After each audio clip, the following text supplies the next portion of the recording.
अस्सलाम वालेकुम, good morning, सुबह बखैर एवरीबॉडी, जुम्मा मुबारक to everybody.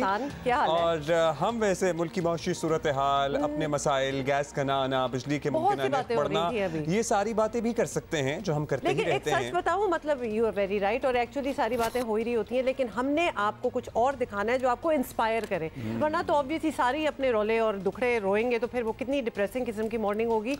We have to inspire you.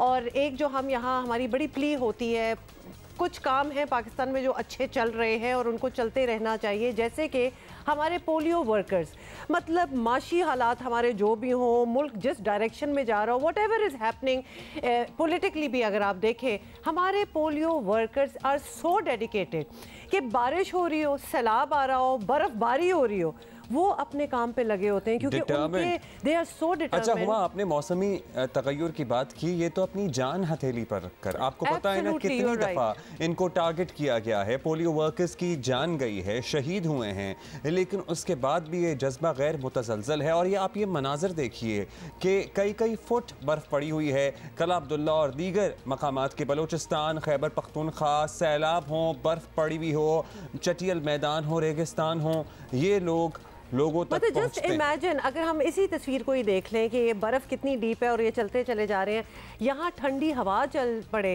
तो हम घर से बाहर नहीं निकलते, because obviously who wants to go. और कोई स्नो सूट नहीं पहना हुआ है, एक शलवार कमीज है और चादर है, बस एक स्वेटर शायद चादर है। और लेकिन वो डेडिकेशन है इनके साथ कि इन्होंने ये काम करना है, पोलियो फ्री पाकिस्तान बनाना है। अब जब इतनी मेहनत ये कर रहे हैं तो आप पे भी बनता है कि जब ये आपके दरवाजे पे आए तो आप इनको ना सिर्फ इजाज़त दें अंदर आने की, अपने बच्चों को कतरे पिलवाएं, बल्कि इनको साथ एक जूस का डब्बा भी दें, इनकी ज़रा हौसला अफजाई भी करें, ज़रा तमीज़ से बात करें, क्योंकि हमारे यहाँ ये भी एक हो गया ना, धुतकारते भी हैं, जिसे नहीं करना होता तो उसको इस मौसम में अगर आप जूस देंगे तो शायद उनकी कुकड़ी जम जाएगी, तो आप इन्हें चाय सर्व कर सकते हैं या हमारे सीजनल या यखनी या कुछ ऐसा, नहीं पुलाव बना के, मतलब पूरी दावत तक नहीं, अगर आप कर सकते हैं तो वो करें, क्योंकि कई खैर कहने का मकसद ये है कि कई मील पैदल चलकर चटियल मैदानों, बर्फपोश पहाड़ों, सैलाब ज़दा इलाकों, कीचड़ और पता नहीं कहाँ से गुजर के ये आपके दरवाजे तक पहुँच रहे हैं।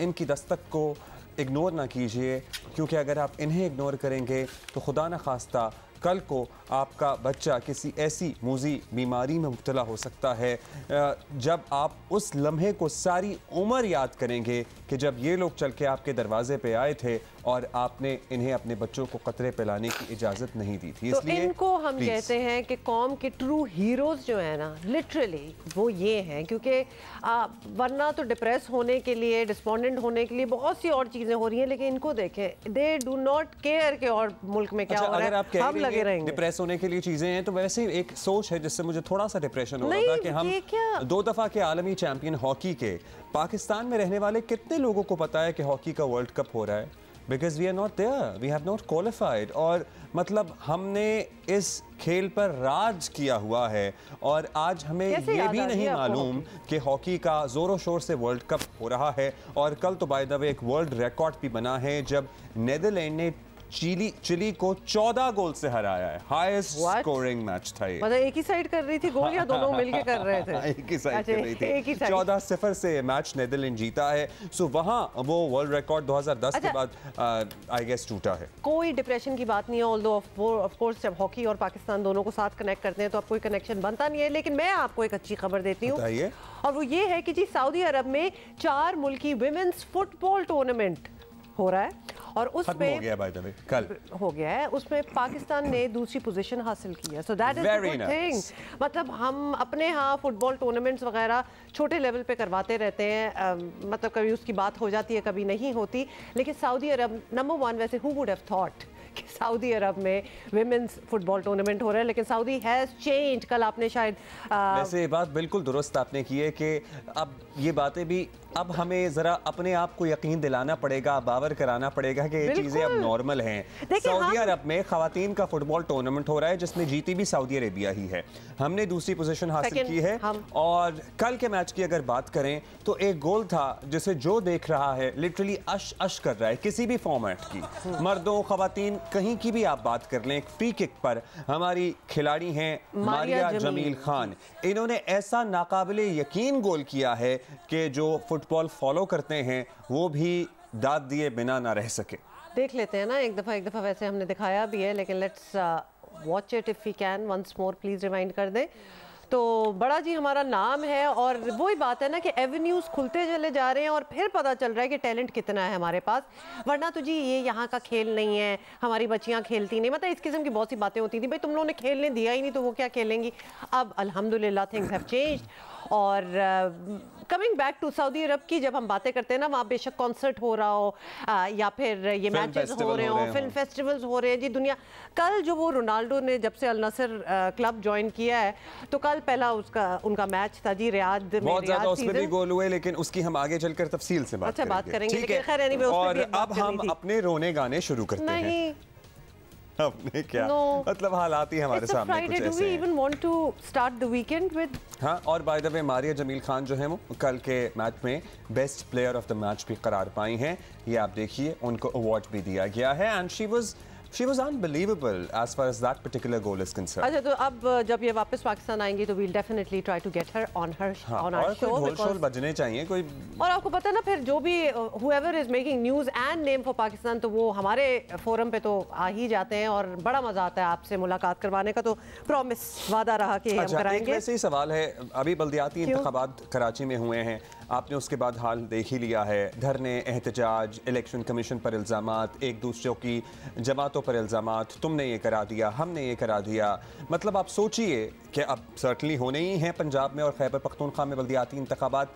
किसी भी सियासी जमात ने जो माइंड बनाया हुआ है उसके मुताबिक अगर इंतखाबात के नताइज ऊपर नीचे हो गए तो क्या गदर मचाएंगे ये लोग। हाँ, मतलब देख ही ले, वो तो एक तो छोटे हम सियासी इस्तेहकाम की जानिब बढ़ेंगे या फिर हम और सियासी इंतशार की तरफ बढ़ेंगे, ये सवाल अभी मेरे जहन में आ रहा है, लेकिन मुझे अभी इसका जवाब नहीं पता। खबर पे आपने जाना है या मैं? जी प्लीज आप जाइए। खबर जी आपको बताएं कि इलेक्शन कमीशन और फौरी इलेक्शन, ये है वो वाहिद मुतालबा जो इमरान खान वज़ीर आज़म हाउस से निकलने के बाद किसी मुकद्दस विर्द की तरह दोहराते रहे हैं। ये तो हम ऑब्वियसली सुन ही रहे हैं और उनका जुनून देखिए कि उन्होंने अपनी जो है वो दो चलती हुकूमतें जो हैं इसी मुतालबे की भेंट चढ़ा दी हैं। आपको पता ही है कि डिसॉल्व कर दी है। लेकिन दिलचस्प बात यह है कि ये इंतखाबात उन्हें ऐसी हुकूमत, इस्टेब्लिशमेंट और इलेक्शन कमीशन से फौरी चाहें जिन पर उन्हें टके का एतबार नहीं है। मतलब वो चाहते भी हैं कि कराओ, लेकिन एतबार भी हम नहीं करेंगे।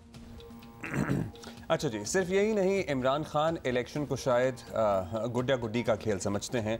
उनके ख्याल में अगर उन्हें वाज़ेह अक्सरियत ना मिली तो हुकूमत बनाने के बजाय वो दोबारा इलेक्शन कराएंगे और वो तब तक इलेक्शन कराते रहेंगे जब तक उन्हें उनके मतलूबा नताइज नहीं मिलते। वैसे कल असद उमर और PTI कराची ने भी मुतालबा किया ना कि कराची में दोबारा बल्दियाती इंतखाब हो, तो आप ये बस समझ लीजिए कि कराची में तब तक दोबारा बल्दियाती इंतखाबात होते रहेंगे जब तक PTI जीत ना जाए। और मुझे वो याद आ गई गुफ्तगू इमरान खान साहब से हमारी भी जब मुलाकात हुई, हमने उनसे पूछा कि आपकी कौन सी इस दफ़ा आपके पास गीदर सिंगी होगी, क्योंकि अब आप इख्तियारात का रोना रोते हैं कि इख्तियार भी आपका, हुकूमत भी आपकी हो। तो उन्होंने कहा अगर इख्तियार नहीं होगा तो हुकूमत छोड़ दूंगा। तो कब तक हुकूमत छोड़ते रहेंगे? अच्छा ठीक है, आगे चलते हैं ना। अब इस बात पे हम टिक गए तो 2 घंटे यही इसी बात पे लगा देंगे, लेकिन कोई दिन ऐसा नहीं जाता जब खान साहब और उनके हम ख्याल इलेक्शन कमिश्नर पर जानिबदारी और हुकूमती टीम का हिस्सा होने का इल्ज़ाम नहीं लगाते। चौधरी परवेज़ इलाही तो कहते हैं इलेक्शन कमीशन के मुंतखब करदा निगरान वज़ीर आला को भी नहीं मानेंगे। देखिए, हमें कोई शौक़ नहीं है इलेक्शन कमीशन का। हमें पता है इलेक्शन कमीशन की सोच नीयत क्या है। वो इमरान खान साहब के ख़िलाफ़ रोज़ केसेस कर रहे हैं, तो हमें तो कोई इसमें डाउट नहीं। लेकिन हमने नाम ऐसे दिए थे, उसमें अब नून के लोग थे। अब शहबाज शरीफ के जो अपने कैबिनेट सेक्रेटरी हैं सुखेरा साहब, उनका नाम है। फिर हमने खोसा साहब का नाम दिया था, वो शहबाज शरीफ के चीफ सेक्रेटरी भी रहे हैं, कमिश्नर रहे हैं, सारा काम इनके साथ मिल के करते रहे। अगर नीयत ख़राब हो वो अलग है। लेकिन एक चीज़ है, हमने चीफ इलेक्शन कमिश्नर का बनाया हुआ चीफ मिनिस्टर, उसको चलने नहीं देंगे और हम सुप्रीम कोर्ट जाएंगे। हम उसके ऊपर हमारा पूरा प्रोग्राम बन गया। अरे इतने सीरियस सियासतदान है, आपको किसी ने बताया नहीं कि आप चीफ इलेक्शन आप ही भाई खुद फैसला कर लेना। अगर नहीं कर सकते तो चीफ इलेक्शन कमिश्नर ने या इलेक्शन कमीशन ने जो फैसला कर दिया उसको आप किसी अदालत में चैलेंज नहीं कर सकते। मतलब वो दैट इज इट। वो फाइनल होता है, उसके बाद आप भी कुछ नहीं कर सकते। लेकिन पता नहीं कैसे कहते हैं, रिश्तेदार भी इस रेस में हैं और मुमकिन तौर पर अगर वो स्ट्रॉन्गेस्ट कंटेंडर के तौर पर सामने आ रहे हैं तो आप अपने ही रिश्तेदारों से खफा होने की राह पर ही चल पड़े हैं। तो उनको does you think it matters? मतलब पिछला पूरा कितने महीने, पिछला साल क्या देखते हुए आ रहे हैं। खैर एनीवे छोड़े, आगे चलते हैं। आपको बताएं कि कराची में पीटीआई पौने 4 साल तक कहीं दिखाई नहीं दी, ये तो हम सारों को पता है, और फिर भी तवक्को से ज़्यादा सीटें वैसे जीत ली। मगर इमरान खान साहब कहते हैं कि ट्वीट उन्होंने किया कि अगर आम इंतखाबात भी कराची जैसे हुए तो मुल्क में शदीद एहतजाज और इंतशार में इजाफा होगा। मतलब क्यों करेंगे? आपने हालात मुल्क के देखे, ऐसी बात आप पहले सोच के फिर मुंह से निकाल भी कैसे सकते हैं, ये भी एक बहुत बड़ा वैसे सवाल है। और खान साहब के बाय द वे साथी चीफ इलेक्शन कमिश्नर से इस्तीफे का मुतालबा ऑलरेडी कर रहे हैं, पहले से कर रहे हैं। सुने, मंसूबा बनाया गया कि किस तरीके से हमने मैंडेट, यानी इस इम्पोर्टेड हुकूमत ने मैंडेट चोरी करना है, और ख़ास तौर पर कराची में किस तरीके से इस मैंडेट को धौंस, ज़बरदस्ती, धांधली और ताकत के इस्तेमाल से चुराने की कोशिश की जा रही है। इंतज़ामिया, ECP बेबस नज़र आ रही है इसके अंदर। किसी सूरत में कराची इस मुकामी हुकूमत के इलेक्शन को कबूल नहीं करेगा। हम इसको मुस्तरद करते हैं और हम मुतालबा करते हैं इलेक्शन कमीशन से कि आप मुकम्मल तौर पर नाकाम रहे हैं कराची के अंदर एक साफ शफाफ मुकामी हुकूमत का इलेक्शन करवाने में। आपको मुस्तफी होना चाहिए अपनी सीटों से, इस इलेक्शन को कलअदम करार देना चाहिए और आपको एक नया इलेक्शन कराना चाहिए कराची के अंदर। वैसे कभी अपनी सफ़ों पे भी गौर करें, आपने कराची को किन लोगों के हवाले किया हुआ है। आप लोगों से जो मुस्ताफ़ी होने का मुतालबा कर रहे हैं, कभी अपनी कराची की लीडरशिप से भी सवाल किया या उनसे भी कहा कि आपको मुस्ताफ़ी हो जाना चाहिए? आपने कराची को अली जैदी के हवाले किया हुआ है, इमरान इस्माइल साहब के हवाले किया हुआ है, और इससे पहले भी बहुत लोग थे इस फहरिस्त में जिनके हवाले आपने इस शहर को और इस शहर में बसने वालों को किया हुआ था। आपको लगता है कि ये आवाम इन लोगों से रिलेट कर पाते हैं या कर रहे हैं, या इन्होंने कभी किया है तो पहले भी आपको जिस तरह से कामयाबी मिली या दिलाई गई कराची में, वो आपके इल्म में ही हैं? हर दफ़ा तो वो फार्मूला कामयाब नहीं हो सकता। अच्छा, कराची टीम के ही पीटीआई के मेंबर हमारे साथ हैं, शहजाद कुरैशी जो खासे मुतहर्रिक है एक्चुअली कराची में। अगर पाकिस्तान तहरीक इंसाफ की लीडरशिप में से, लोकल लीडरशिप में से कोई मुतहर्रिक नज़र आता है तो शहजाद कुरैशी सर्टनली उसमें से एक हैं। शहजाद, शुक्रिया आपने वक्त दिया। शहजाद, पहले तो ये बताइए कि पहले आपसे कराची के बल्दियाती इंतखाबात पर ही बात कर लेते हैं, क्योंकि यही अभी तो मसला चल रहा है। काफ़ी मायूस है पाकिस्तान तहरीक इंसाफ नताइज पर। अब सब कुछ बदल भी जाए तो आप अपना मेयर तो नहीं ला सकते, फिर ये शोर शराबा, तोड़ फोड़, एहतजाज, क्या मकसद है इसका? देखें, हम ये समझते हैं कि कराची के अंदर पीटीआई की जो मकबूलियत थी है उसके हिसाब से हमारी सीट्स कम है। शायद यही वजह है कि हमने 45 एप्लीकेशंस दी हुई हैं सीट्स पे, जो कि हम तकरीबन जो 20 के करीब जो है वो है फॉर्म 11 जो रात को हमारे उम्मीदवार जीत चुके थे, और 25 के करीब वो है जो रिकाउंटिंग की दी हुई है। मैं ये जानना चाहता हूं कि तमाम टेलीविजन के ऊपर, तमाम मेन स्ट्रीम चैनल्स के ऊपर जो तमाशा पूरा दिन चलता रहा, जो वीडियोस आपके टेलीविजन ने भी दिखाई होंगी, पूरे मीडिया में, सोशल मीडिया में, पूरे इलेक्ट्रॉनिक मीडिया पे चलती रही, वो क्या थी? किस तरीके से धांधली हुई, पुलिस को यूज किया, और इलेक्शन कमीशन एक पार्टी बना रहा, एक बी पार्टी बना रहा जो पीपल्स पार्टी के साथ ऐसे खड़े हुए थे जैसे कि वो उनकी बी टीम है। मैं ये जानना चाहता हूं कि पीपल्स पार्टी ने ऐसा कराची वालों के लिए क्या किया था कि जिसकी वजह से वो सबसे ज्यादा अक्सरियत वाली जमात बन गई। अच्छा, यही जो एतराजात हैं वो जमात इस्लामी के भी हैं, दूसरी पार्टीज के भी हैं। नईम रहमान साहब ने ऑन द रिकॉर्ड ये कहा कि पीटीआई की कुछ निशस्तें छीनी गई हैं। तो मैं ये जानना चाहता हूं कि रात को एक रिजल्ट, सुबह एक रिजल्ट, तो इस पे इलेक्शन कमीशन क्यों नहीं नोटिस ले रहा? चलिए ठीक है, लेकिन ये बताएं कि कराची के नए मेयर के लिए तो पीपल्स पार्टी और जमात इस्लामी में ऑलरेडी बात हो रही है, ये एक मुमकिना इत्तेहाद हो सकता है। तो अगर ऐसा हुआ तो बर्दाश्त कर लेंगे या हाफिज नईम को भी उसी तरह निशाने पर रखेंगे जिस तरह हर वो शख्स टारगेट बन जाता है जो आपकी मर्जी की बात ना करे या आप तनकीद करें? कुछ नहीं है, हमने हमेशा एक मुस्बत सियासत की है। हम इस नतीजे पे पहुंचे हैं कि जमहूरियत के अंदर जब भी इंतखाबात होने चाहिए वो फ्री एंड फेयर होने चाहिए, और हाफिज और रहमान साहब को भी बहुत सारे खदशात हैं, उन्होंने भी एहतजाज किया, हम भी एहतजाज कर रहे हैं और हमारा एहतजाज पुरअमन है। हम ये लड़ाई झगड़ा तशद्दुद की सियासत के बिल्कुल खिलाफ हैं। हम ये जानना चाहते हैं कि किमाड़ी में जो कुछ हुआ, अली जैदी पे हमला हुआ, हमारे दूसरे रहनुमाओं पे हुआ, 25 मई में जिस तरह से हमारे वर्कर्स को उठाया गया, एटीसी लगाया गया, हम कौन से दहशतगर्द हैं? हम तो सिर्फ ये कह रहे हैं कि फ्री एंड फेयर इलेक्शन हो। तो जब एक शख्स जो कि हमारा चेयरमैन है, वाइस चेयरमैन है, रात को उसको 11 फॉर्म दे दिया गया और वो उसमें उसकी जीत वाजे थी, तो सुबह ऐसी कहां से क्या कहते हैं ऑर्डर्स आए कि जिसकी वजह से ये सब कुछ चेंज हो गया। पीपल्स पार्टी शौक से इत्तेहाद करे जमात इस्लामी से, जमात इस्लामी शौक से करे।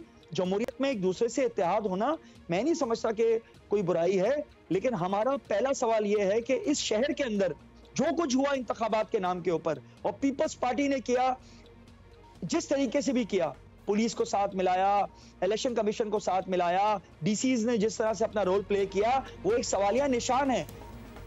अच्छा, आपने तो सभी को रगड़ दिया। अब शहजाद ये बताइएगा, इलेक्शन कमीशन कराची के इलेक्शन पर आपको मुतमईन सर्टनली नहीं कर सका।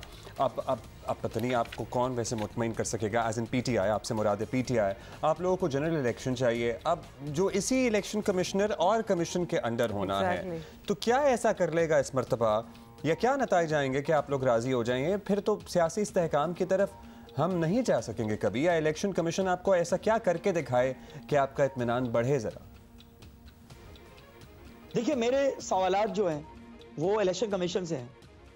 15 तारीख तक और 14 तारीख तक एक जमात के जिसमें पीपल्स पार्टी शामिल है, उनकी एडवर्टाइजिंग तमाम टेलीविजन पे चलती रही। क्या ये रूल्स और रेगुलेशन की खिलाफ वर्जी नहीं है? जिस तरह से वीडियोस आई जिसमें बैलेट बॉक्सेस लेके लोग भाग रहे हैं, जिस तरह से बैलेट पेपर लोग लेके भाग रहे हैं, और जिस तरीके से अंदर मुसल्ला अफराद अपनी जो धांधली कर रहे हैं, धांधली की वीडियोस आई हैं, तो इस पे इलेक्शन कमीशन क्यों खामोश है? क्या वजह है? कौन उन्हें कह रहे हैं खामोश होने को? कराची का मैंडेट चोरी करने नहीं देंगे, सबको पता है। जब भी सर्वे आया है, उस सर्वे के अंदर 2/3 अक्सरियत से हम जनरल इलेक्शन, और कराची के अंदर हम सबसे ज्यादा मकबूल जमात थे। तो ऐसा क्या हुआ? और मैंने आपसे कहा है कि इलेक्शन कमीशन नोटिस ले। 45 एप्लीकेशंस हमने दी हैं, जिसके अंदर 20 11 फॉर्म्स है, जिसपे रात को हम जीत चुके थे। उसके बारे में मैं सवाल करना चाहता हूं कि उसके बारे में इलेक्शन कमीशन क्या करेगा? 25 जगहों पे रिकाउंटिंग का हमने बोला है। तो हमारा सवाल बहुत वाज़ेह है कि आप इलेक्शन कमीशन पार्टी ना बने, बी पार्टी ना बने। पीपल्स पार्टी के साथ इन्होंने वो किरदार अदा किया है जो कि मैं समझता हूं कि आने वाली अरसे में ये जमहूरियत के लिए सबसे ज्यादा बदतरीन चीज होगी। ठीक, आपके शहजाद कुरैशी साहब, थैंक यू सो मच। लेकिन आपने जो सारे सवाल उठाए हैं, तो वो किसी और से क्यों पूछ रहे हैं? आप विद इन द पार्टी पूछें कि ऐसा क्या हुआ कि जहाँ 2/3 आपकी अक्सरियत थी, कराची में बड़ा अच्छा आपको मैंडेट मिला हुआ था। ये सारी पास्ट टेंस की बातें हो रही हैं। आप देखें कि उसके बाद आपने किया क्या। मतलब वाई वुड, आप क्यों चाहते हैं कि आप लोग कोई काम भी ना करें?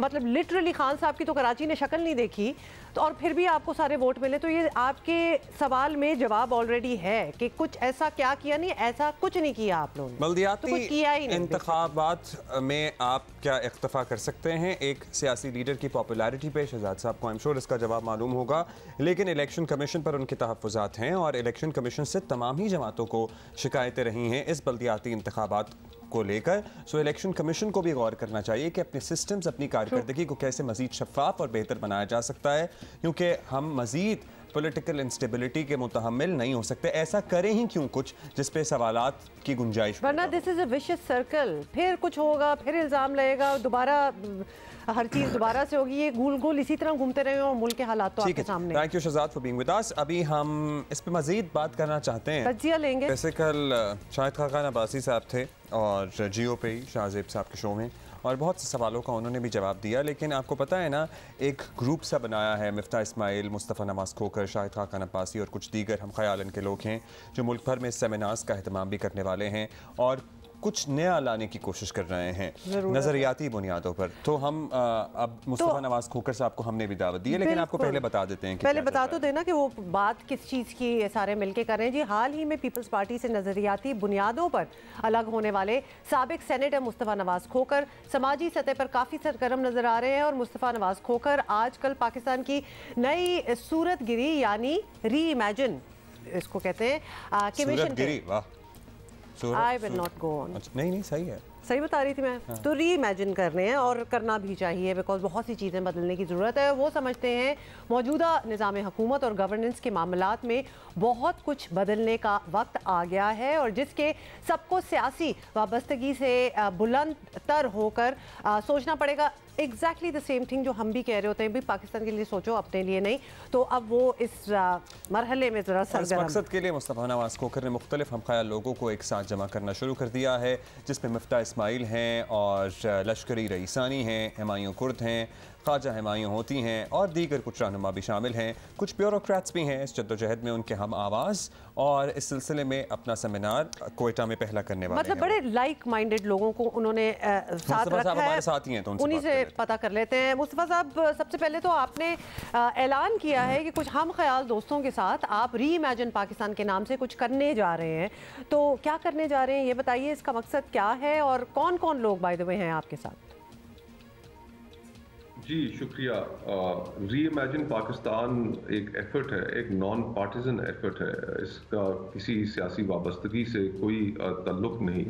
इसमें पाकिस्तान के जो मसाइल हैं वो हम सब के इल्म में है कि पिछले 75 सालों में पाकिस्तान में क्या क्या मसाइल रहे, और मसाइल तो सब कोई जानते हैं, लेकिन आखिर उन मसाइल का हल क्या है, सोल्यूशन क्या है। पाकिस्तान आज 75 सालों के बाद किस नहज पे खड़ा है। इस पाकिस्तान को अगर हमने तब्दील करना है, इसको हमने बेहतर बनाना है, 22 करोड़ पाकिस्तानियों के लिए अगर हमने इसको दोबारा एक फंक्शनल मुल्क बनाना है तो हमें क्या क्या चीज़ें करनी चाहिए। इस वजह से हमने सॉल्यूशंस के ऊपर गौर करने के लिए ये एक सेमिनार्स के सिलसिले का आगाज़ किया है, जो पहले हम क्वेटा करेंगे, फिर उसके बाद पेशावर में, फिर कराची, फिर लाहौर और फिर इवेंचुअली इस्लामाबाद। इसमें साबिक वज़ीर आज़म शाहिद खाकान अब्बासी साहब, मिफ्ता इस्माइल साहब, बलूचिस्तान से हाजी लश्करी साहब, हुमायूं कुर्द साहब, खैबर पख्तूनख्वा से ख्वाजा मोहम्मद होती साहब, इस तरह के लोग, शाह साहब सिंध से, मिफ्ता इस्माइल साहब, ये हम सब दोस्त मिलकर एक हमारी काविश है कि इसमें हम मसाइल की सिर्फ गुफ्तगू ना करें बल्कि उनके हल के ऊपर भी गुफ्तगू करें। इसलिए कि मौजूदा दौर में तमाम सियासी जमातें और सियासी लड़ाई इस हद तक, पोलराइजेशन माशरे में इस हद तक बढ़ चुकी है कि सिवाय गंद उछालने के सलूशंस की तरफ नहीं जाया जा रहा। और आज अनफॉर्चुनेटली हम एक ऐसी नहज पे खड़े हैं कि अगर हम बहुत जल्दी सलूशंस की तरफ ना बढ़े तो हम इकोनॉमिक नुकसान के दहाने पे खड़े हैं, पॉलिटिकल नुकसान के दहाने पे खड़े हैं, और सोसाइटी एक बहुत बड़े अलमिये से दो चार हो सकती है, हम इम्प्लोजन की तरफ जा सकते हैं। तो ये एक ऐसा वक्त है कि जिसमें इस एक एफर्ट है और उसमें हम सॉल्यूशंस के ऊपर गुफ्तगू करेंगे। सोच तो बड़ी अच्छी है मुस्तफ़ा साहब, और आपके साथ मुख्तलिफ सियासी जमातों के हम ख्याल लोग भी आ रहे हैं, एक प्लेटफॉर्म तो फिर बन ही जाता है ना। तो क्या मुस्तकबिल में ये दोस्तियाँ, ये पार्टनरशिप एक सियासी इत्तेहाद या सियासी जमात की शक्ल भी इख्तियार कर सकती है? Hope not. अभी तो हमने इसके ऊपर बिल्कुल नहीं सोचा। हमारा जो इरादा है सिर्फ और सिर्फ इस वक्त सोल्यूशन ओरिएंटेड है कि इस प्लेटफॉर्म से सेमिनार्स किए जाएं, जो लोगों के मसाइल हैं उन मसाइल के ऊपर सिर्फ गुफ्तगू ना की जाए, सोल्यूशंस के ऊपर भी गुफ्तगू की जाए। लोगों की ज़िंदगी हम बेहतर नहीं कर पा रहे। सियासी जमातों के पास मैनिफेस्टोज तो होते हैं, गुफ्तगू अच्छी करने के लिए होती है, लेकिन यह वो सारी गुफ्तगू है जो हम पिछले 75 सालों से करते आ रहे हैं और नतीजा कुछ नहीं निकल पा रहा। तो आखिर क्या वजह है कि नतीजा कुछ नहीं निकल पा रहा। हमें अब इश्यूज़ को मज़ीद हम नज़रअंदाज नहीं कर सकते। अगर पाकिस्तान इकोनॉमिकली दिवालिया होने के करीब खड़ा है, इस वक्त इस मुल्क का ताजिर तबका परेशान है, अवाम महंगाई से परेशान है, इन्फ्लेशन हदों को छू रही है, हमें फिर हल निकालना है। वो हल क्या है, वो उसके ऊपर गुफ्तगू होनी चाहिए। अगर पॉलिटिक्स का ब्रेकडाउन हो गया, सियासतदान रास्ता नहीं निकाल पा रहे, सिर्फ पावर पॉलिटिक्स तक महदूद होकर रह गए हैं कि हम किसी न किसी तरीके से इक़्तिदार हासिल कर लें, तो उससे तो कोई लोगों के इश्यूज पर बात नहीं हो रही। एस्टैब्लिशमेंट का जो हमारा रोल है पाकिस्तान की पॉलिटिक्स के अंदर पिछले 75 सालों से रहा, उसको किस तरीके से मिनिमाइज करना है, किस तरह उनको अपने आईनी हदूद तक महदूद रखना है, ये सारे वो सवालात हैं कि जो हम पिछले 75 सालों में नहीं हल कर पाए। आखिर कब तक हम इस मायूसकुन सूरत हाल से दो चार रहेंगे, हल की तरफ बढ़ना चाहिए, ये हमारी सोच है। चलिए, अच्छी आपकी सोच है और चूंकि आप री इमेजिन कर ही रहे हैं तो आपसे सवाल कर लेते हैं। अब आप ऑब्वियसली मुल्क की सियासत को अंदर बाहर से जानते हैं, हर चीज़ से वाकिफ़ हैं, तो आपकी राय इस पर भी चाहेंगे कि आपकी नज़र में, लेट्स स्टार्ट हेयर री इमेजिन करने में, कि मुल्क को दरपेश सबसे बड़ा मसला क्या है, आपको क्या नज़र आता है और उसका क्या हल आप तजवीज़ करेंगे? सबसे बड़े दो मसाइल इस वक्त पाकिस्तान के मईशत और मईशत के साथ साथ दहशतगर्दी। हमारे इन दो मसाइल, अब खैबर पख्तूनख्वा में इस वक्त लोगों के अंदर शदीद इस्तराब है। वहाँ पर जो सूरत हाल दोबारा इमर्ज कर रही है, जिसमें टारगेट किलिंग्स हो रही है, हमारे फौजी जवान शहीद हो रहे हैं, पुलिस के एहलकार शहीद हो रहे हैं, तालिबान वापस वहाँ पर एक दोबारा सर उठाने के अमल एक शुरू हो चुका है, तो उसमें रियासत का क्या किरदार होना चाहिए। इसी तरह बलूचिस्तान जो हमेशा एक निगलेक्टेड सूबा रहा है, इकोनॉमिक इनजस्टिसेस वहाँ पे रहे हैं, वहाँ की कॉन्वर्सेशन और बाकी पाकिस्तान की कॉन्वर्सेशन में एक फ़र्क भी है। तो हमें दीगर जो प्रोविंशियल कॉन्वर्सेशंस हैं उनको भी अहमियत देनी होगी। और जहाँ तक माशी मसाइल का ताल्लुक है, वो इस वक्त पूरे पाकिस्तान का सबसे बड़ा मसला है। कारोबारी तबका हो, एलसीज नहीं खुल रही, इंपोर्टर्स का माल सब पोर्ट्स के ऊपर पड़ा है, हमारे पास डॉलर्स नहीं है, इस वक्त किसान आपका परेशान है, इस वक्त आपका माशरे का हर तबका, सैलरीड तबका, मिडिल क्लास, जिंदगी गुजारना मुश्किल हो गया है और कोई हल नहीं निकाल पा रहे। अब हल मईशत का सिर्फ और सिर्फ सबसे पहले इस सूरत में निकलना है कि आपके मुल्क के अंदर पॉलिटिकल स्टेबिलिटी हो। जब तक आप पॉलिटिकल स्टेबिलिटी नहीं लेकर आएंगे, आपका माशी हल नहीं निकल सकता। आज अगर हमने आईएमएफ से पैसे ले लिए, आईएमएफ की शराइत पूरी कर ली, तो क्या ये मुस्तकिल हल है? 6 महीने बाद, साल बाद फिर हम दोबारा इसी सूरत हाल से दो चार होंगे। तो अब हमें मुश्किल फैसले भी करने पड़ेंगे मईशत को ठीक करने के लिए। कंसेंसस क्रिएट करना पड़ेगा। अब वो कंसेंसस की फिजा जो मुल्क में पिछले 1.5-2 साल से 3 साल से जो सियासत हो रही है, उसमें बिल्कुल नापैद हो चुकी है। सियासी पॉलिटिकल ब्रेक डाउन हो चुका है मुल्क के अंदर। जहां एक इकोनॉमिक ब्रेक डाउन हो रहा है, वहां पे पॉलिटिकल ब्रेक डाउन भी हो चुका है। तो ये सारी सूरत हाल इंतहाई खतरनाक है और इसमें खुदा न खास्ता हम इम्प्लोजन की तरफ बढ़ सकते हैं। इससे इस सूरत हाल से अगर पाकिस्तान को बचाना है तो हमें सीरियसली इन इश्यूज के ऊपर बैठ के हल निकालना होगा, आपस में गुफ्तगू करना। बहुत शुक्रिया आपका मुस्तफ़ा साहब। आपकी ये जो कोशिश है ना, ताज़ा हवा का झोंका बन सकती है, क्योंकि गुज़श्ता 2-3-4 क्या 5-6 सालों में जो हमारा मोरल ब्रेक डाउन हुआ है और जो नारेबाजी, मारधाड़, अबे तबे, ओए ओए के नारे, अब आप डायलॉग करने की कोशिश कर रहे हैं या गुफ्तगू का आगाज़ करना चाहते हैं या मसाइल के हल के लिए एक दूसरे के साथ बैठना चाहते हैं। थैंक गॉड कि कोई सोच रहा है। अच्छा, आपको बताएं कि ICC under-19 women's T20 world cup में पाकिस्तान ने जिम्बाब्वे को 10 विकेट से हरा दिया। कैसा लगा? अच्छा लगा। अच्छा लगा ना। और कितना वैसे हर तरफ ऐसा लग रहा है क्रिकेट हो रही है, फुटबॉल हो रही है, स्पोर्ट्स हो रही है। वहाँ कल हमने हुंजा के ब्यूटीफुल मनासिर देखे थे जहाँ पर आइस हॉकी हो रही थी। उधर रियाद में मेला सजा। फिर हमारे जो खिलाड़ी हैं बांग्लादेश प्रीमियर लीग में, वो धमा चौकड़ी, अच्छा, वो धमा चौकड़ी मचा रहे हैं। अच्छा, ये वो खेल नहीं रहे हैं। अच्छा, जब हम पॉलिटिक्स की भी बात कर रहे होते हैं तो आपका धमा चौकड़ी बीच में आ जाता है। इफ्तिखार ने तो एक्चुअली धमा चौकड़ी ही मचाई और उस पे फिर मोहम्मद हारिस का एक ओवर भी माशाल्लाह ने याद रखेगा। हम यहाँ पे वुमेन क्रिकेट की बात कर रहे हैं। ओपनर एमन फातिमा ने 62 रन्स की इनिंग्स खेली बाय द वे, और इस कामयाबी के बाद पाकिस्तान ने इवेंट के सुपर 6 मरहले के लिए क्वालिफाई कर लिया। So congratulations to the girls. Yes. और you know it is so overwhelming to see कि हमारी women cricket और women sports भी अब flourish कर रही है, अच्छी खबरें आती हैं।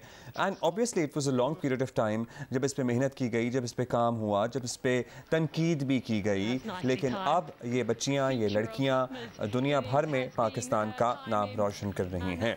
No doubt about it. अच्छा, चूंकि आपने जिक्र कर ही दी इफ्तिखार का, तो चलें उनकी भी बात कर लेते हैं कि पाकिस्तानी बैटर इफ्तिखार अहमद ने बांग्लादेश प्रीमियर लीग में धुआंधार सेंचुरी, जिस तरह भाई बता रहे थे अभी, स्कोर करी। और क्या किया आगे? जनाब, बांग्लादेश में जारी है T20 लीग और BPL में इफ्तिखार अहमद ने फॉर्चून बादशाह, ये एक बंगाली, आगे से फॉर्चून तो फॉर्चून है, उसके बाद एक बंगाली नाम है, इनकी नुमाइंदगी करते हुए रंगपुर राइडर्स के खिलाफ 45 गेंदों पर बर्क रफ्तार सेंचुरी मुकम्मल की और इस इनिंग में उन्होंने 9 छक्के और 6 चौके लगाए। इसी में पूरा हो गया होगा काम। और इनके T20 करियर की ये पहली सेंचुरी थी और इसमें एक ओवर जो था वो इन्होंने हारिस रऊफ के छक्के छुड़ाते हुए भी गुजारा।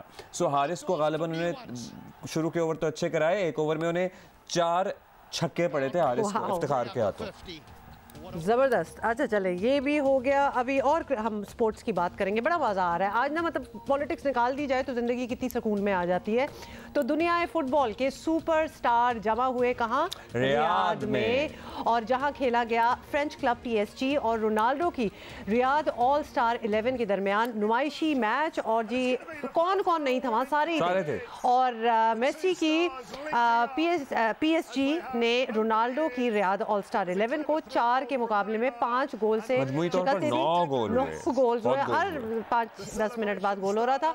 और PSG की जानिब से कौन कौन? मेसी, एम्बापे और सर्गियो रामोस ने गोल किया, जबकि रियाद ऑलराउंडर्स की जानिब से क्रिस्टियानो रोनाल्डो ने 2 किए। जैंग और एक और भी खिलाड़ी है, हाँ, उन्होंने भी गोल किया। और इस नुमाइशी मैच, आपको पता है अरब फिर हर चीज़ अपने शहाना अंदाज में करते हैं। वैसे बाय द वे ये रोनाल्डो का ज़बरदस्त डेब्यू था, क्योंकि इनका ever since he has joined the Saudi Al Nassr club, तो ये इनका पहला मैच था। स्टेडियम भरा हुआ था लोगों से। मतलब ओपनिंग सेरेमनी जो इस मैच की हुई ना, जो वो अमिताभ बच्चन आए, अच्छा। उन्होंने ओपन किया, सारों से हाथ मिलाए, गप्पे शप्पे मारी। एंड वैसे आप देखिए impact of an industry, entertainment industry, एक फिल्म इंडस्ट्री है ना। मतलब दीपिका पादुकोण उधर जाती हैं कतर में फीफा के अंदर, फिर अमिताभ बच्चन को यहाँ बुलाया जाता है। और ये किस तरह स्टार बने हैं यहाँ पे, क्योंकि ये सारी फिल्में अरबी में डब कर करके इनके लोगों ने देखी हुई। और हम लिटरली 90s 80s, ये पुरानी बात है, क्योंकि Amitabh Bachchan has been a superstar for a very long time. Process है जिसके तहत इंडियन फिल्म इंडस्ट्री ने, बॉलीवुड ने अपने काम को, अपनी कल्चर को, अपनी इंडस्ट्री को पूरी दुनिया में फैलाया, वहाँ तक पहुँचाया। और पाकिस्तान इज ऑल्सो, आपको पता है कि बिल्कुल इसी तरह ही पाकिस्तान की जो टॉप फिल्म्स हैं, जिस तरह इस वक्त आप लेजेंड ऑफ मौला जट देख लें, उससे पहले याद है ना आपको डोंकी किंग, जो कि कितनी ज़बानों में ट्रांसलेट करके नुमाइश पे लगाई गई, चाइना तक पहुँची, पता नहीं कहाँ गए। तो फिल्म इंडस्ट्री का बड़ा इम्पैक्ट होता है। अच्छा, इस सारे मैच में बाय द वे वो नुमाइशी टिकट का नहीं आपने बताया? हाँ, नीलामी की गई, एक नीलाम किया गया टिकट नुमाइशी था, उसकी नीलामी की गई और वो जी किसी एक शख्स ने लिया फॉर $26 लाख, यानी कि 69 करोड़ पाकिस्तानी रुपए से जायद। क्या हाल है? अच्छा जी, कोई इजाफा हुआ? हर रोज, हर थोड़े दिन बाद, क्योंकि शहबाज शरीफ साहब की काबीना में इजाफा हो ही जाता है, तो मेरा ख्याल है कल एक और इजाफा भी हुआ था। खैर पता नहीं, क्योंकि अब इतनी आम सी बात बन जाती है। नहीं हुआ है ना, वो भी तो हम बता रहे हैं। बताएं वैसे आप जरा, कौन हुए? अच्छा जी, वज़ीर आज़म शहबाज शरीफ ने जहाज़ी साइज़ काबीना, हालांकि इससे भी बड़ी हो चुकी है, टाइटैनिक साइज़ हो चुकी है, उसमें एक और नगीने का इजाफा किया। कैसा लगा? हाँ बताइए। और ये है जी वज़ीर मुमलकत के बराबर का ओहदा पाने वाले, इनका नाम है फ़हद हारून। उनके आने से मावन खुसूसी की तादाद जो है वो 32 हो गई है, और इसके साथ ही काबीना की तादाद जो है वो 77 तक जा पहुंची है। तो काफ़ी बार हम जिक्र कर चुके हैं। आई थिंक वी स्टार्टेड इसके बारे में बात करना when it was just about 67 और may be something like that. ये बिल्कुल वो सूरत हाल है जब रोम जल रहा था तो लोग अपने ही मशगलों में मसरूफ़ थे। जब फ्रांस के बादशाहों से पूछा कि लोग खाने के लिए तरस रहे हैं तो उन्होंने कहा केक क्यों नहीं खाते। या टाइटैनिक जब डूब रहा था तो एक तरफ वायलिन बजाए जा रहे थे, तो बिल्कुल एग्जैक्ट टिच वही सूरत हाल बैठ रही है कि ये कश्ती डूब रही है, लेकिन उनको नहीं पता और हमारे पास पैसे नहीं है देने के लिए, तो हमारी किटी खाली है। का ग्राफ जो है आपको पता ही है, जिस तरह हम आपको बता रहे हैं कि वो ऊपर चला जा रहा है, और उनकी परफॉर्मेंस, उनकी कारकर्दगी का वैसे तो ग्राफ होना ही नहीं चाहिए because there is no performance, तो वो जो है वो ज़रा। और रखने वालों का क्या कहें, उनको तो चले ऑफर किया गया, उन्होंने एक्सेप्ट कर लिया, एज इन आने वालों का, रखने वालों का कसूर है ना, कि मतलब प्रायोरिटीज़ उनकी देखिए, उनको लग रहा है कि शायद ये बंदा ले आएंगे तो हमारा नैरेटिव अच्छे तरीके से बयान हो जाएगा, ये हो जाएगा। चलें, वैसे आपके नैरेटिव बयान करने में भी कमज़ोरियाँ हैं, लेकिन अब मेरा ख्याल है पानी सर पे से गुजर गया है। तो लोग जी वहाँ जो हैं वो खुद मान रहे हैं कि सख्त फैसलों से उन्हें सियासी नुकसान जो है वो हो रहा है। और क्या कहना है देख लें। अच्छा, वैसे सीएम सिंध के भी ये एडवाइज़र रहे हैं आई गेस, और आई गेस क्या रहे हैं मीडिया अफेयर्स के, और अब ये वहाँ अपनी खिदमत सर अंजाम देंगे, तो कोई तीर मारा ही होगा आई गेस। अच्छा जी। अच्छा, वज़ीर आज़म शहबाज शरीफ के हवाले से आपको बताएं कि उन्होंने पंजाब को 13 साल तक वज़ीर आला की हैसियत से चलाया, और आपको पता ही है कि शहबाज शरीफ के बारे में मशहूर था कि वो बड़े बड़े मंसूबे जो हैं वो वक्त से पहले ही मुकम्मल करके उन्होंने इनफैक्ट चाइनीज़ लोग जो है ना, चाइनीज़ को भी हैरान कर दिया था, और इन्हीं खूबियों की वजह से उन्हें शहबाज स्पीड का नाम भी मिला, जिसको हम काफ़ी बार अब भी इस्तेमाल करते हैं। और ब्यूरोक्रेसी में भी ऐसे सख्त गिर मुंतज़िम मशहूर थे वो, जो गफलत बरतने पर खड़े खड़े सज़ा सुनाते थे। वज़ीर आज़म की कुर्सी पर बैठे अब उन्हें 9 माह हो चुके हैं, मगर शहबाज शरीफ का मखसूस अंदाज़ हुक्मरानी नज़र आया ना ही पहले जैसी वो एनर्जी है, और किसी वज़ीर या मुशीर को नाक़िस कारकर्दगी की वजह से अभी तक ना ओहदे से हटाया गया है, ना ही किसी की सरजनिश हुई है। एक तासुर ये है कि इनकी हुकूमत इत्तेहादियों की मरहून मिन्नत है, इसी कमज़ोर धागे से बंधी है, और बाज़ वज़रा की कारकर्दगी से नाखुश होने के बावजूद शहबाज शरीफ साहब इत्तेहादियों की नाराज़गी का ख़तरा मोल नहीं ले सकते। और ये बात दुरुस्त भी है, जब इतनी ज़्यादा जमातें कोएलिशन में हों तो आप बस एक दूसरे को खुश करने में ही लगे रहते हैं। आवाम की किसको फ़िक्र, आवाम खुश है या उदास। आगे चलते हैं, we get the message, and यकीनन मतलब सारों की यही तासुरात हैं, फीलिंग्स हैं। और इसी काबीना के एक मेंबर वज़ीर आज़म के मुशीर बराए अमूर कश्मीर व गिलगित बल्तिस्तान कमर ज़मान कायरा साहब हमारे साथ हैं। कायरा साहब, दुनिया में ऐसी मिसालें कम ही मिलती हैं जहां कोई भी हुकूमत अपना निज़ाम चलाने के लिए 77 रुकनी काबीना बना दे। पहला सवाल बिल्कुल सादा सा कि इस नंबर की निज़ाम भी न चल रहा हो, वो तो खैर दूसरी बात है, उसमें हम कुछ नहीं कहेंगे। इस नंबर की जस्टिफिकेशन दे दें, बस ये बता दें कि वाई। पहली गुजारिश ये है कि आप सारे मीडिया को चाहिए कि इस मामले की पूरी तरह तहकीक करने के बाद इस पर तबसरे करें। ये एक मिसनॉर्मर है, 77 रुकनी काबीना नहीं है। काबीना उतनी ही है जितनी आइन और कानून के अंदर मौजूद है, और वो number 11% of the total house है, जो तकरीबन 45 से 46 बनते हैं।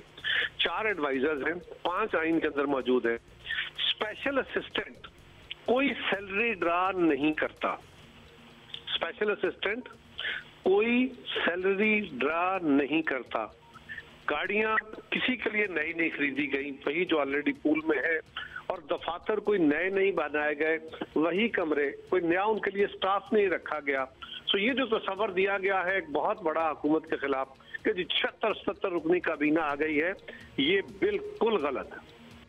हमने तो आपसे जस्टिफिकेशन वो दे भी दी उन्होंने। खुसूसी वैसे वजीर मुमलिकत के बराबर ओहदा रखता है, वो जो गाड़ियां पूल में हैं ये शायद पानी से चलती हैं, और उसको श्रिंक भी तो किया जा सकता था, ये नहीं कि उतना फैल गया तो उसी में रखें। खैर एनीवे। अच्छा कायरा साहब, शहबाज शरीफ साहब की एडमिनिस्ट्रेशन की शोहरत के साथ ये रिकॉर्ड भी रहा है कि सरकारी अफसरों या काबीना के साथ ही परफॉर्मेंस न मिलने पर वो जरा फारग कर देते थे, इन सिंपल वर्ड्स। तो क्या मान लिया जाए कि पूरी काबीना या खुद वजीर आज़म काबीना की कारकर्दगी से भरपूर मुतमईन है और एवरीथिंग इज सो परफेक्ट कि उनका वो स्टाइल नहीं नजर आता हमें?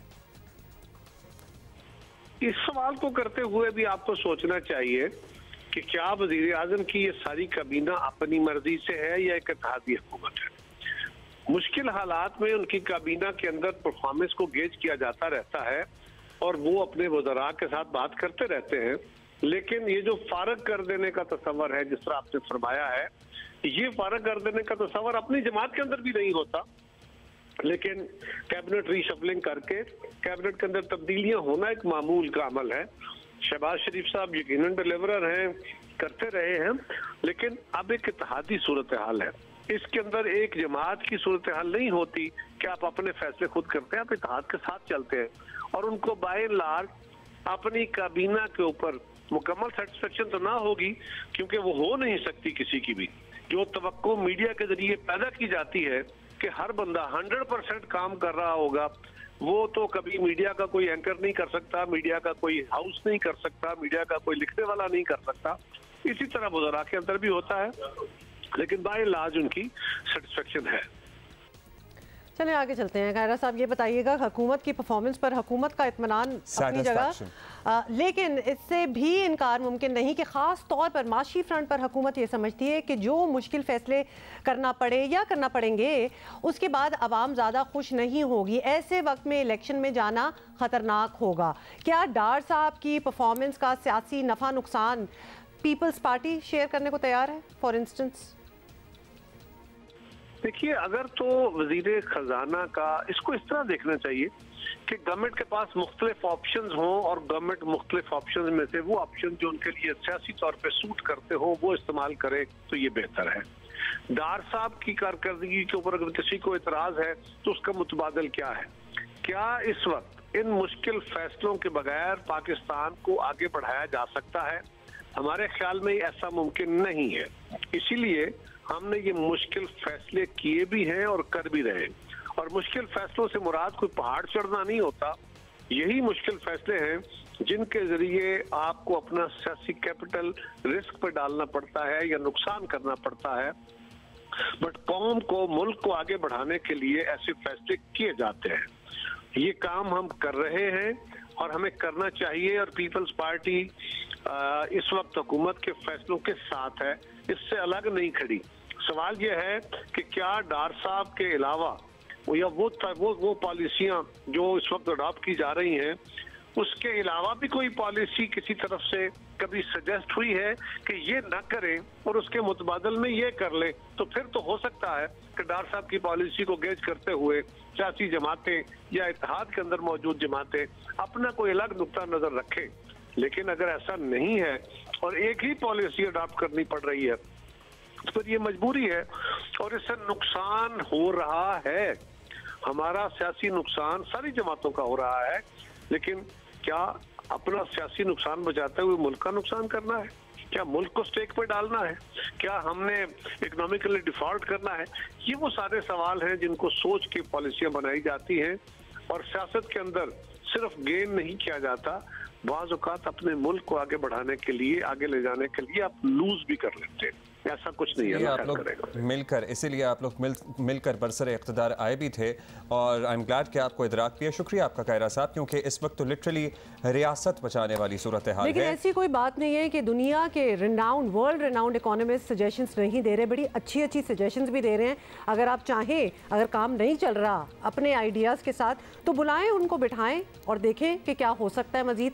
मतलब you should also be looking in other avenues कि आप सोल्यूशंस निकालें। सिर्फ एक बंदे पे तो इंसार नहीं किया जा सकता, और खास तौर पे when it is not yielding results. मुश्किल फैसले करने हैं, मुश्किल फैसले करने से अब डार साहब कितना उसको और डिले करते हैं ये तो वक्त बताएगा, लेकिन हर गुजरता मिनट नहीं सेकंड पाकिस्तान की मुश्किलात में इजाफा कर रहा है। अब कल ये आया था मेहताब हैदर साहब और शहबाज राना की स्टोरी थी कि भाई मुश्किल फैसले करने का फैसला हो गया है, तो लेट्स सी अब और कितने दिन लगते हैं, क्योंकि इससे पहले भी फैसले और अनाउंसमेंट्स तो बहुत सारी हुई हैं। Let's sit on it another year, मेरा ख्याल है कि इतना ही कर लेते हैं। एनीवे लेट्स मूव ऑन, क्योंकि यकीनन हमारे पास तो लेकिन कायर साहब हमारे लिए बहुत काबिल एहतराम है। उनकी गुफ्तगू से ये इंप्रेशन मिला मुझे कि मोमिनीन खुसूसी एक्चुअली कोई खर्चा नहीं आ रहा, उल्टा शायद अपनी जेब से पैसे दे रहे होंगे ये हुकूमत को। That does not make sense, Abdullah. नहीं, इंप्रेशन यही आया मुझे कि उल्टा पैसे दे रहे हैं वो, तो आप क्या बातें कर रहे हैं? We are going to skip ahead, हम आगे जा रहे हैं और आपको बताएं जी, पाकिस्तान में भी know this by the way कि पाकिस्तान में टैलेंट बहुत है और हम हमेशा से सुनते आए हैं, और ये टैलेंट दिखाने के प्लेटफॉर्म नहीं है, लेकिन ये भी चेंज होता जा रहा है। अब प्लेटफॉर्म्स भी आ गए हैं। अब जी बहुत कुछ बदल रहा है और नौजवानों के लिए ऐसा ही एक प्लेटफॉर्म होगा पाकिस्तान यूथ फेस्टिवल, जो कि 23 जनवरी से आर्ट्स काउंसिल कराची में शुरू हो रहा है। और इसमें क्या क्या होगा जी? मौसीकी, फोटोग्राफी और मज़मून नवीसी यानी कि ऐसे राइटिंग, डेक्लेमेशन यानी तकरीरी मुकाबले, इंस्ट्रूमेंटल, बहुत कुछ होगा। इसको बड़े शोर आफाक हमारे आर्टिस्ट जज करेंगे। कैश इनामात भी हैं, इसके अलावा बहुत अपॉर्चुनिटीज़ हैं। और अहमद शाह साहब हमारे साथ मौजूद हैं, सदर हैं पाकिस्तान आर्ट्स काउंसिल कराची के, और इनकी contribution to art, culture, promotion of these things ये अल्फाज में बयान नहीं की जा सकती। शुक्रिया शाह साहब फॉर बीइंग विद अस। शुक्रिया। मैं भी ये सोच रहा था कि अल्लाह का शुक्र है कि मैं वजीर नहीं हूँ। हाँ बिल्कुल। मुझे एक शेर शहबाज शरीफ की काबीना को नजर करना है। शेर आप सुनाएं, उसके बाद हम इसी पे बात करेंगे। काम अब कोई ना आएगा बस एक दिल के सिवा, रास्ते बंद हैं सब कुछ है कातिल के सिवा। वाह वाह वाह। बड़ा सैड है वैसे ये तो बात। बहुत खराब है और हमारा डायरेक्ट ताल्लुक है इस सारी सूरत हाल से, क्योंकि नौजवानों के पास होप खत्म होती जा रही है। अभी मैं कराची यूनिवर्सिटी गया था परसों, 7,500 नए जिन्होंने एडमिशन उसी दिन, पहला दिन था, उनसे इसी तरह की 4-5 मिनट खिताब भी करके आया। होप देनी है अब हमें इनको, यही एजेंट ऑफ चेंज हैं, यही आपकी होप है।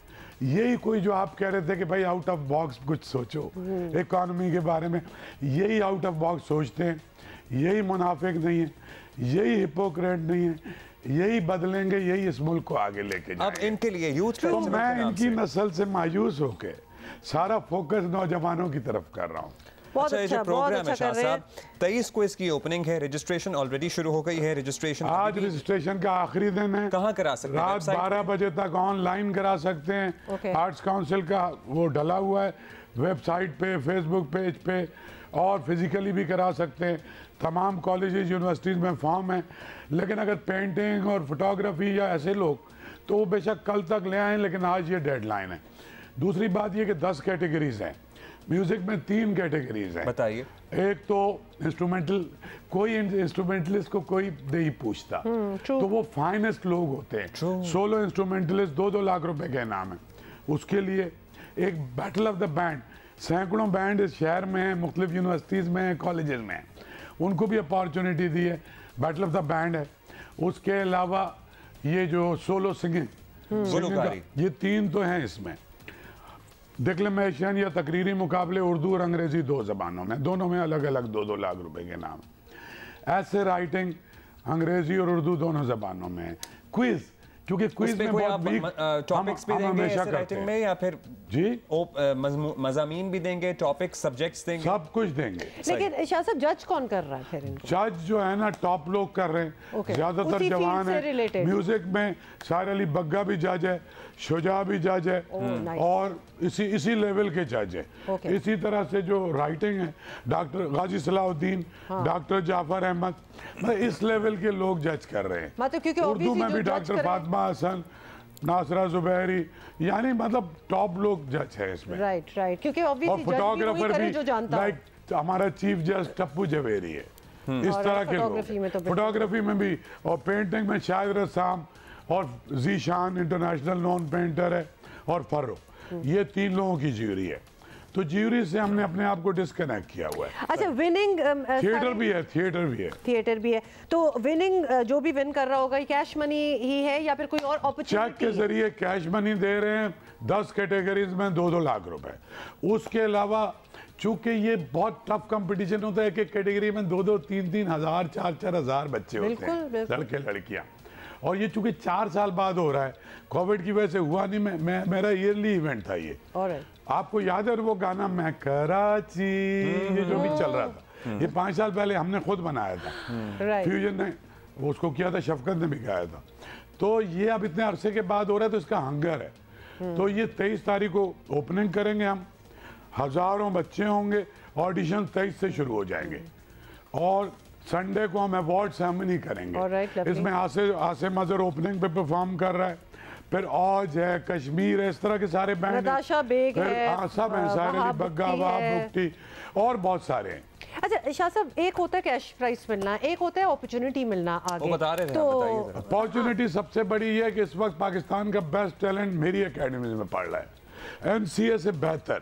मैं अभी ऑन रिकॉर्ड कह रहा हूँ, उसकी वजह क्या है। इसके अंदर से 20 शॉर्ट लिस्टेड जो टॉप पेंटर, फोटोग्राफर जो होंगे ना, उनका 3 साल का डिप्लोमा फ्री एजुकेशन है, 1 रुपए की उनसे फीस नहीं लेते। सबसे बड़ी अपॉर्चुनिटी तो आई गेस ये है। मोस्टली के पास रंगों के लिए, कैनवस के लिए पैसे नहीं होते, आर्ट्स काउंसिल देता है। मोस्टली के पास पैदल आते हैं लिहारी से लालू कैसे, तो थोड़ी बहुत रिम्यूनरेशन भी जो मोस्ट टैलेंटेड बच्चे हैं उनको देता डिजर्विंग भी है। और वो बच्चे खुशदार के भी पढ़ रहे हैं, पेशावर और गिलगित के भी बच्चे हमारे पास पढ़ रहे हैं। ये एक्चुअली इससे बेहतर अपॉर्चुनिटी मिल नहीं सकती। अगर आप एवेन्यू ढूंढ रहे थे या आपके पास वसाइल की कमी है और आपको डिप्लोमा हासिल करना है, तो आपने फर्स्ट भी नहीं आना। अगर आप टॉप 20 में आ जाएंगे तो आपको वो अपॉर्चुनिटी। अब्दुल्ला, इसके साथ वर्कशॉप्स हैं, सारी ऑन जॉब ट्रेनिंग है, थिएटर की ग्रुप्स की फॉर्मेशन है, इंडिविजुअल आर्टिस्ट को थिएटर ग्रुप बनाएंगे, टॉप म्यूजिक के लोग, टॉप थिएटर के लोग, फोटोग्राफी के लोग वर्कशॉप भी देंगे उनको, उनकी स्किल डेवलपमेंट की। ये तो अगर आप रिकॉर्ड करें तो ये तो रियलिटी शो बन जाएगा एक प्रॉपर। चाचा, नंबर्स में कितने यंगस्टर्स हैं जिन्होंने अभी तक? 50,000 हो जाएंगे, 30-35 हजार हो चुके हैं। और ये सारा मैनेज हो जाएगा डिफरेंट ऑब्वियसली डिसिप्लिन्स में। Wow, that's a lot of talent. शुरू के ऑडिशन तो थोड़ा शॉर्टलिस्ट तो आपका अपने जो टैलेंटेड लोग हैं, जो अपनी हमारे जो यंगर कैडर है ना, जो अभी हमारे ग्रेजुएट हैं, वो शुरू में जो वो करना होता है ना, वो तो मुसलसल हो रहा होगा, और शॉर्ट लिस्टिंग मुसलसल चल रही होगी। मंडे मॉर्निंग 10 बजे से एवरी डे 10 o'clock से रात 10, 11, 12 बजे तक चलते रहेंगे। अच्छा, so if you हमारे पास 7-8 वेन्यू हैं, Audi 1, Audi 2, studio 1, studio 2, open space, open air, तो सब जगह पे मुख्तलिफ कैटेगरीज में। तो शाह साहब, just because it is obviously in Karachi, तो एक्सपेक्टेशन यही होगी कि इर्द गिर्द के ही लोग होंगे या फिर बहुत दूर से कहीं पंजाब और अभी तो नहीं, देखिए मैं तो खुद पंजाब जा रहा हूँ, केपी जा रहा हूँ, हर जगह जा रहा हूँ, लाहौर जाने वाला मैंने बदल दिया है ना इसको। अच्छा, मैं पाकिस्तान लिटरेचर फेस्टिवल वो अगले हफ्ते आपके पास आऊंगा इसके लिए। अच्छा, उस पर हम वो तो मदर ऑफ ऑल जिसे सद्दाम हुसैन कहता था वो है मदर ऑफ ऑल, उस पर तो खैर हम बात करेंगे। लेकिन एक और शेर इनकी नजर करना चाहता हूँ, क्योंकि वो ये कनेक्टेड है, ये बच्चे इन सबसे होप खत्म। इमरान खान से कह रहे थे कि जी नौजवानों का आइडियल है, बच्चे सारे सोते रहे कराची के लोकल बॉडीज इलेक्शन में, किसी ने नहीं किया जी। क्यों? इनको समझना चाहिए कि ये जल्दी उम्मीदें बांधते हैं और जल्दी समझ भी जाते हैं, इनको पहचान जाते हैं। बदलना है तो रिंदों से कहो अपना चलन बदलें, फकत साकी बदलने से कि ये प्राइम मिनिस्टर और वो प्राइम मिनिस्टर, फकत साकी बदलने से ये मैखाना नहीं बदले। वाह, very very deep, very meaningful. And can we just remind you, हम ब्रेन ड्रेन की बात कर रहे थे, आज लास्ट डेट है, इनको बता दें। ओके जी भाई, आप 12 बजे बता रहे हैं कि आज लास्ट डे है रजिस्ट्रेशन की। आप प्लीज रजिस्टर करा लें। 10 कैटेगरीज हैं, अदाकारी है, गुलूकारी है, डेक्लेमेशन है, मजमून नवीसी है, इसके अलावा इंस्ट्रूमेंट अगर आप कोई अच्छा बजाते हैं तो वो है। अदाकारी में वैसे क्या थिएटर ग्रुप आप सेलेक्ट करेंगे? ग्रुप है, जो इंडिविजुअल आएंगे उनको ग्रुप फॉर्मेशन कर रहे हैं हमारे लोग। अच्छा, डायरेक्टर्स मुख्तलिफ, क्योंकि आई मीन अदाकारी में डायरेक्टर्स भी तो फिर होते हैं ना, अच्छा, जो डायरेक्शन बड़ी अच्छी दे रहे हो। ऑल जॉनरा डांस कंपटीशन है, चाहे वो हिप हॉप करता है, हॉलीवुड करता है, बॉलीवुड करता है, क्लासिकल करता है, सारा। और पेंटिंग, मुसव्विरी भी सारी। डांस कौन? ये जज वहाब शाह, मानी चाव, गनी, खुरम ताल, जो आपके वो हैं फिल्मों के सॉन्ग्स कोरियोग्राफर्स हैं। हाँ, टॉप लोग करेंगे।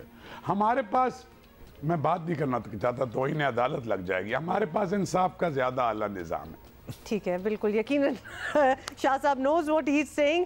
लेकिन एक वैसे I just wanted to point it out कि एक जो नंबर, एक ब्रेन ड्रेन का जो यूथ, जो टैलेंटेड यूथ हैं जो पाकिस्तान से निकल रहे हैं, वो almost it cross 7 lakh. Can you? एक साल में 7 लाख लोग चले गए। 7 लाख, मतलब दैट इज ह्यूज नंबर। तो रह कौन गया है पीछे? आप ये सोचते ना कि जो पढ़ा लिखा है, जो टैलेंट है, जिसके पास आइडिया, जो रह गए उनको अपॉर्चुनिटी दो, किल मत करो उनके टैलेंट। अच्छा, उनको तो हम करें, लेकिन ट्रेजेडी है कि अब वो लोग भी इस मुल्क से जाने का सोचते हैं जिन्होंने कभी ये नहीं सोचा था, जो सेटल्ड हैं, जो अपनी जिंदगी में मुतमईन हैं, क्योंकि वो इतने मायूस हो चुके हैं और उम्मीद की कोई किरण नजर नहीं आ रही। लेकिन ये किरण ही है जो हमें बता रहे हैं ना, इस किस्म के जो होते हैं प्रोग्राम, और पू यहीं से फूटेगी बिल्कुल। तो लिहाजा please showcase your talent. Youth festival Karachi की यूथ के लिए स्पेशली, वैसे अगर आप मुल्क भर में कहीं से भी पार्टिसिपेट करना चाहते हैं, हमारे पार्टिसिपेट किए हैदराबाद से, ठट्टे से, देखिए करीबी, हाँ ये तो खैर करीब ही हम करेंगे। मिठी, कहीं से भी आप आना चाहें, लाड़काना, आप आइए यहाँ पे पार्टिसिपेट कीजिए। 7 दिन का फेस्टिवल है, इट्स नॉट अ डे और 2 और 3, 7 दिन है।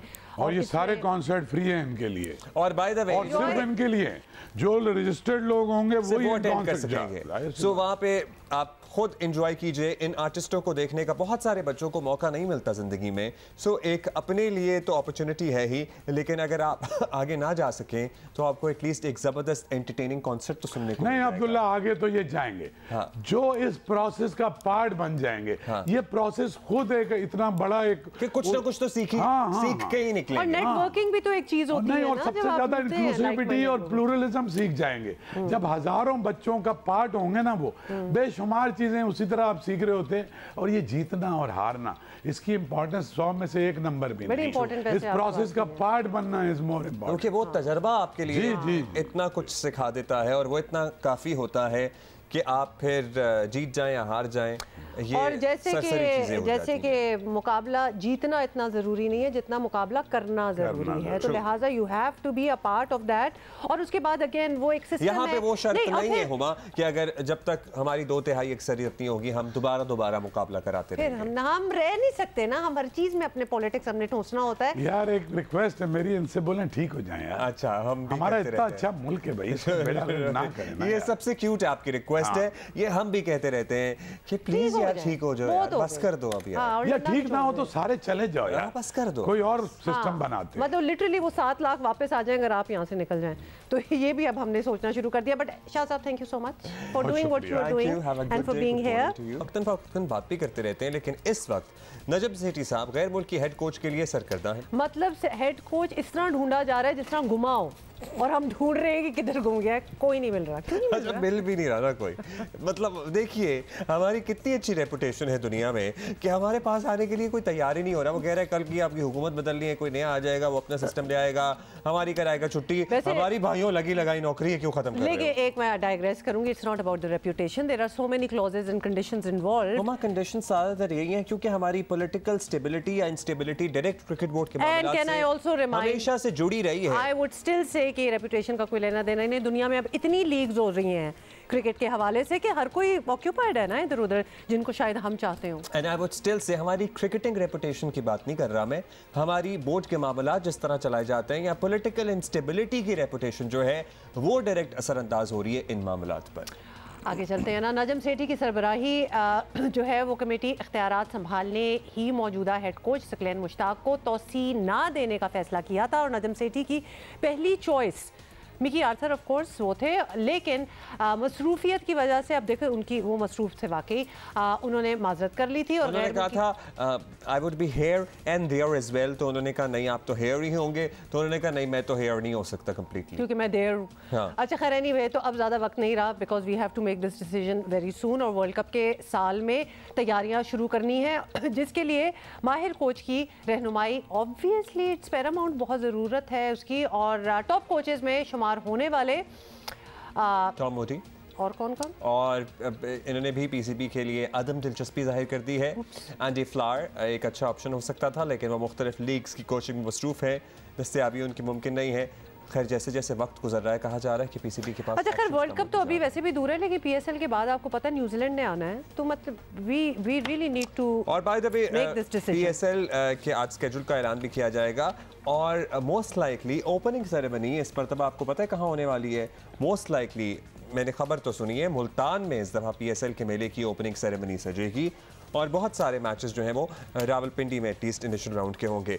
अच्छा जी, Suhail Imran is with us, नुमाइंदा जियो न्यूज़। सुहेल बताइएगा कि ये क्या माजरा है, क्यों नहीं हम क्यों नहीं चिराग लेकर ढूंढ रहे हैं, ये बात मिल नहीं रहा कोच। बिल्कुल अब्दुल्ला, आपने बड़ा अच्छा लफ्ज़ इस्तेमाल किया कि चिराग लेकर ढूंढ रहे हैं, बल्कि जिस तरह जितने नाम आ रहे हैं कि जी फ़लाँ ने इनकार कर दिया, अदम दिलचस्पी का इजहार कर दिया, इसमें से सिर्फ जो हमारी इतलात हैं कि वो मिकी आर्थर के साथ रब्ता किया था, और वो भी मैनेजमेंट कमेटी के सरबराह नजम सेठी ने ख़ुद उनसे रब्ता किया। और उसके अलावा जितने भी नाम आए हैं, इवन जस्टिन लैंगर का नाम भी आया, वो एक सेशन के इतने पैसे लेता है जितने पाकिस्तान ने इसको एक महीने के पैसे देने हैं, तो कैसे पॉसिबल है कि जस्टिन लैंगर यहाँ पर आकर कोचिंग करेंगे पाकिस्तान टीम की? बिला वजह उनका नाम दिया गया और बाद में खुद ही कह दिया गया कि वो इंटरेस्टेड नहीं है। इसी तरह की हमारी इतलात हैं कि एंडी फ्लावर जो कि लीग में हमेशा इंटरेस्टेड रहे हैं, साल में 120 दिन काम करते हैं और पाकिस्तान से मिलने वाले पैसे से ज़्यादा वो कमा लेते हैं, तो वो क्यों आकर यहाँ पर एक साल गुजारेंगे? वो मुल्तान सुल्तान या दूसरी फ्रेंचाइजीज के साथ भी मुंसलिक रहे हैं और अब भी करेंगे कोचिंग आने वाले दिनों में। इसके अलावा टॉम मूडी के बारे में भी हमें पता चला कि उनसे भी कुछ उस तरह का रब्ता नहीं किया गया था जिस तरह पाकिस्तान क्रिकेट बोर्ड के चेयरमैन नजम सेठी ने खुद मिकी आर्थर से किया था, और इंटरेस्टेड थे मिकी आर्थर को लाने के लिए, लेकिन वो तो मिकी आर्थर जो हैं वो मसरूफ़ हैं डार्बीशायर काउंटी के साथ, इसलिए उनके साथ मामला तय नहीं पा सके पाकिस्तान क्रिकेट बोर्ड के। इसके अलावा हमें मेरे नॉलेज में तो ऐसे नाम कोई भी नहीं बचता कि पाकिस्तान क्रिकेट बोर्ड अब उससे रब्ता करे कुछ। तो फिर हम किससे रब्ता कर रहे हैं सुहेल भाई? अब तो बताएं फिर, मतलब हमारे पास वक्त भी कम है, मुकाबला भी सख्त है, तो फिर हम क्या बगैर कोच के साथ ही आगे आने वाले चंद महीने गुजारेंगे या कोई ना कोई फाइनल हो जाएगा? आपके पास कोई खबर है? नहीं, ऐसा तो मुमकिन नहीं है, लेकिन नेक्स्ट वीक से इस हवाले से जो चीज़ें हैं वो क्लियर होना शुरू हो जाएंगी, क्योंकि जितनी भी अभी चीज़ें आ रही हैं वो सिर्फ स्पेकुलेशन है, क्योंकि कोचेज़ के हवाले से मामला खुद देख रहे हैं नजम सेठी, और वो पिछले चंद दिनों से मुत्तहिदा अरब अमारात गए हुए थे, वहाँ पर उनके ACC और एमिरेट्स क्रिकेट बोर्ड के साथ लोग मीटिंग्स थी, इसके अलावा उनकी मीटिंग शेड्यूल थी। लेकिन नेक्स्ट वीक से बहुत ज़्यादा काम करने वाला है पाकिस्तान क्रिकेट बोर्ड के लिए, ख़ास तौर पर मैनेजमेंट जो है पाकिस्तान टीम की, उसमें कोचिंग स्टाफ है, इसी तरह। अच्छा, यहाँ एक सवाल, हम जब कोचेस की बात करते हैं तो हम गैर मुल्की कोचेस की ही क्यों बात कर रहे हैं? क्या हमारे अपने पास, हमारे प्रीवियस ऑब्वियसली इतने कोई ज़बरदस्त किस्म के प्लेयर्स हैं, उनमें से कोई कोच नहीं कर सकता? बिल्कुल, पाकिस्तान ये सिर्फ और सिर्फ जो चेयरमैन रजब सेठी हैं उन्होंने अपनी राय दी थी कि गैर मुल्की कोच अगर होता है तो वो ज़्यादातर सियासत में मुलव्वस शामिल नहीं होता, और वो अपना जो माजी का उनका तजर्बा रहा था कि उनके होते हुए चैंपियंस ट्रॉफी पाकिस्तान टीम ने जीती थी और टेस्ट टीम में भी पाकिस्तान की कारकर्दगी अच्छी रही थी, उसी की बुनियाद के ऊपर वो चाहते हैं कि गैर मुल्की कोच ही होना चाहिए। लेकिन अगर हम इंज़माम उल हक की बात करें, उनसे पूछा जाए, शाहिद अफरीदी जो अबूरी सिलेक्शन कमेटी के सरबराह रहे हैं उनसे पूछा जाए, या दीगर जो इस वक्त सीनियर खिलाड़ी हैं पाकिस्तान क्रिकेट के, उनसे पूछा जाए जो रिटायर्ड हो चुके हैं, तो वो यही कहते हैं कि वाई नॉट पाकिस्तान का कोच, क्योंकि बड़े अच्छे प्लेयर्स पाकिस्तान ने हर दौर में पैदा किए, तो आप उनकी तरफ क्यों नहीं जाते? आप बाहर क्यों इस तरह तलाश करना शुरू कर दिया आपने कि जी सिर्फ गैर मुल्की कोच ही पाकिस्तान के लिए बेहतर साबित हो सकता है?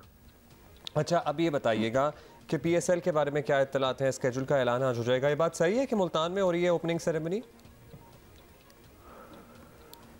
जी अब्दुल्ला, हमारी जो पाकिस्तान क्रिकेट बोर्ड के ज़राए ने इस बात की तस्दीक भी की थी कि आज जुमे के रोज़ पाकिस्तान सुपर लीग एडिशन 8 के शेड्यूल का बाज़ाब्ता तौर पर ऐलान किया जाएगा, जिसका आगाज़ 13 फरवरी से होना है। 19 मार्च को फाइनल लाहौर में खेला जाएगा और उसके साथ प्ले ऑफ भी लाहौर में होंगे।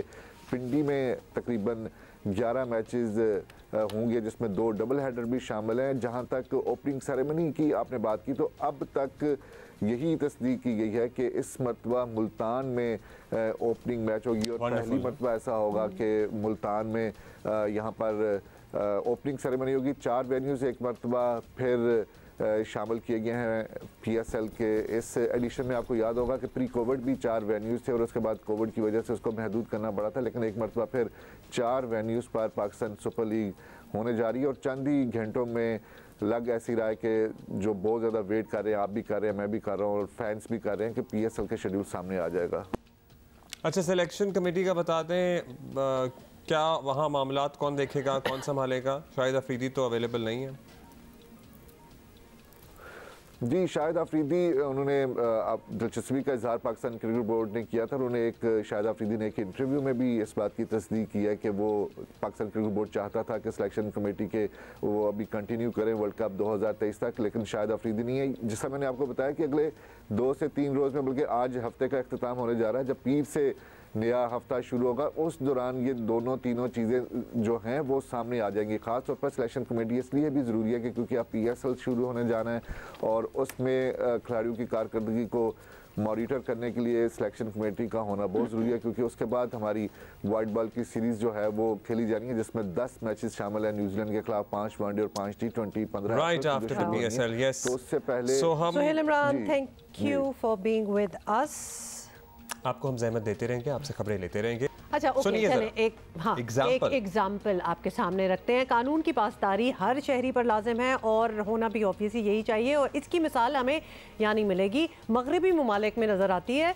और बरतानिया के जी वज़ीर आज़म हैं नए, आपको पता ही है, उनका नाम है ऋषि सुनक। उन्होंने चलती कार में सीट बेल्ट ना पहनने पर माजरत की है। ऐसे क्या कर रहे थे? कैन यू इमेजिन कि उन्होंने, नहीं सुनो तो क्या कर रहे थे, बताती हूँ। शायद बना रहे थे। तो बरतानवी वजीर आजम के तर्जुमान का कहना है कि ऋषि सुनक ने सोशल मीडिया के लिए क्लिप बनाने के लिए सीट बेल्ट जो थी वो उतारी थी, खोली थी बेसिकली, और उन्हें गलती का मुकम्मल एहसास है और वो माजरत ख्वाह है।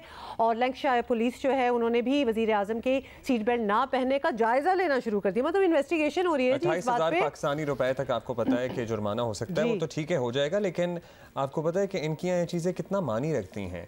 अच्छा, पहले बोरिस जॉनसन कोविड के दौरान एक गेट टुगेदर, एक पार्टी थ्रो करने पे मतलब ओहदे से फारिग होना पड़ा था। कैन यू इमेजिन, बिकॉज़ उनके पास कोई एक्सप्रेशन नहीं थी। दूसरा ये बैक सीट पे सीट बेल्ट पहनना, ये रूल भी अब दुनिया में आ चुका है। हम तो बड़ी मुश्किलों से आगे वाली सीट पे बांध रहे हैं, बट ये होती है अकाउंटेबिलिटी। अच्छा जी, that is it. TJIF, we are gonna see you on Monday इंशाल्लाह। Have a great weekend, bye.